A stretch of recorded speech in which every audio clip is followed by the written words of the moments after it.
Hello, welcome to my video. Today we're going to be making Japanese curry using golden curry roux. And as you can see, I have all my ingredients laid out already, ready to go.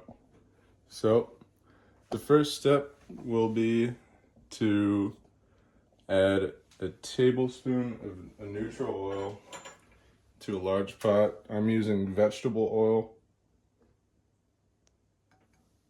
Just like that. We need to get this up to heat over medium.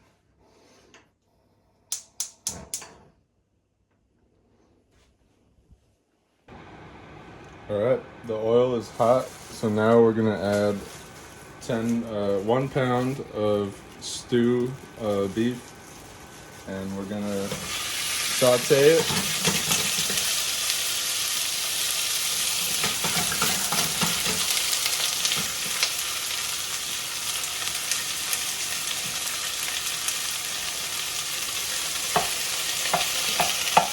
Just gonna cook this until it's cooked through, and then we can go on to the next step.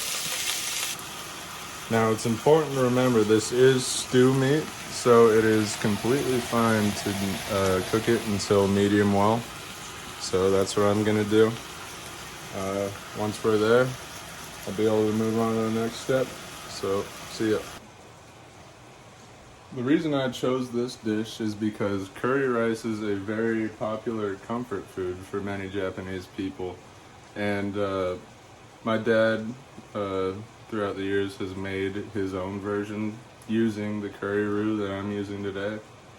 It's the most popular roux out there, and I really enjoy this, so that's why I was interested in making this. Okay, the beef is done, so now I'm gonna transfer it to this plate, and then we will be ready for the next step. Next, we're gonna saute onions in the same pot, and we're just gonna need to add another tablespoon of our vegetable oil, and we'll be good to go.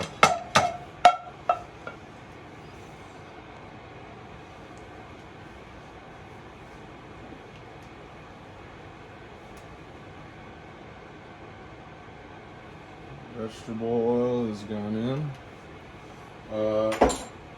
Can keep the heat at medium. And now we gotta saute the onions. Here they are.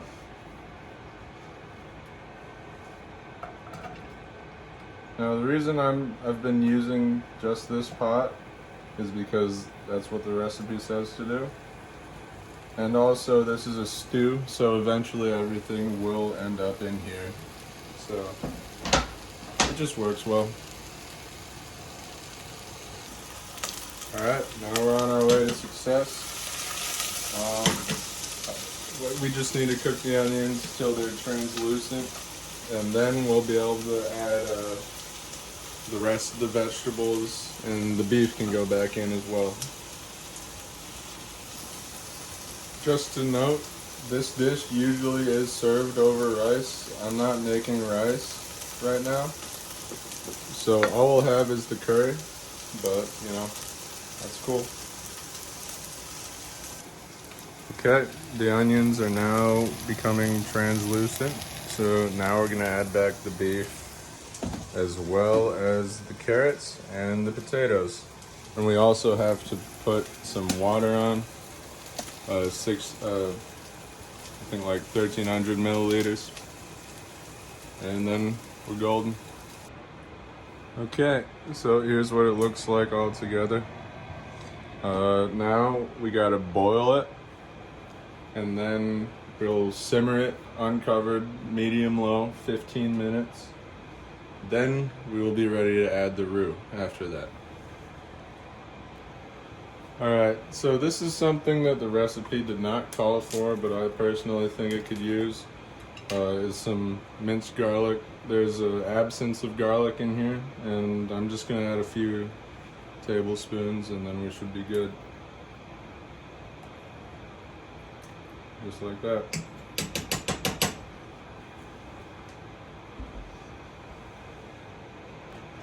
Just to note, I did also go a little shorter on the water than was recommended because the pot's running out of room, and also I would like my curry to be a little thicker. I prefer a thick roux when it comes to this curry, so yeah, that's what I'm doing. Alright, as you can see, she is boiling. Now we will reduce the heat to medium-low and simmer for 15 minutes. I chose Japan because it feels like many people think that Japanese cuisine is more complicated than it really is, when in reality, a lot of what they do is pretty similar to what we do, just with their own sensibilities.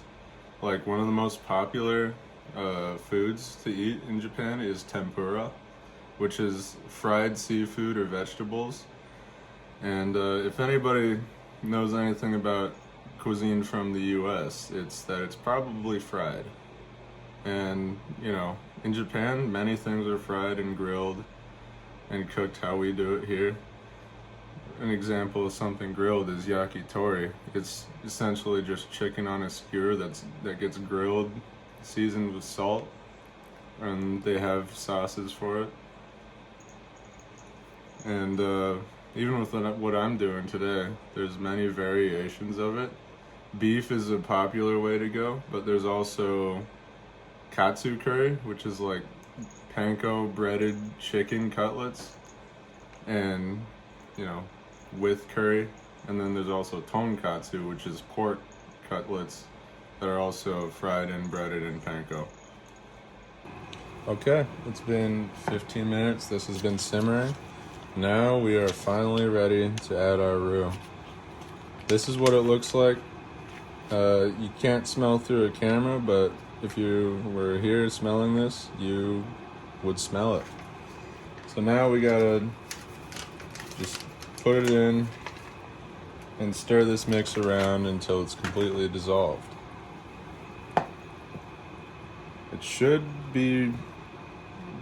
take too long for it to dissolve, but after it does that, we will turn heat to low and simmer for another 10 minutes.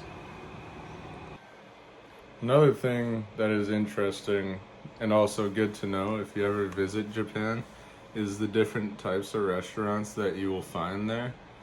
A very popular way to enjoy Japanese food is called omakase, and essentially that means I leave it to you. And these places will have signs saying that they are an omakase place, and basically the chef gives you his own curated experience of his food that he makes.